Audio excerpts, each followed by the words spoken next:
अभिनेता सैफ अली खान याला आज डिस्चार्ज मिळण्याची शक्यता आहे। सैफ अली खानच्या तब्येतीत सुधारणा होतीये, त्यामुळे सैफ अली खानला आज डिस्चार्ज मिळू शकतो। करीना कपूर आणि शर्मिला टॅगोर लीलावती रुग्णालयामध्ये दाखल झालेले आहेत। सैफ अली खानला आज डिस्चार्ज मिळण्याची शक्यता असल्याने त्या लीलावती रुग्णालयात दाखल झाल्यात। या हल्ल्या प्रकरणामध्ये पोलीस सैफ अली खानचा जबाबही नोंदवून घेऊ शकतात।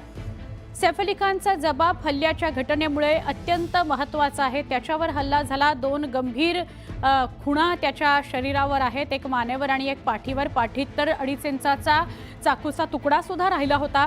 या सगळ्या पार्श्वभूमीवर त्याच्यावर शस्त्रक्रिया सुद्धा रुग्णालयामध्ये करण्यात आली आणि आज 5 दिवसांनंतर त्याला डिस्चार्ज मिळू शकतो। ही रुग्णालयाच्या एंट्रीची प्रवेशाची दृश्य आहेत। करीना कपूर लीलावती रुग्णालयामध्ये दाखल झालेली आहे। दृश्यांमध्ये करिश्मा पण दिसते, शर्मिला टॅगोर सुद्धा रुग्णालयात दाखल झालेले आहेत आणि लीलावती हॉस्पिटलमधून आज कदाचित सैफ अली खानला डिस्चार्ज केलं जाईल आणि तिथून त्याला घरी नेलं जाईल।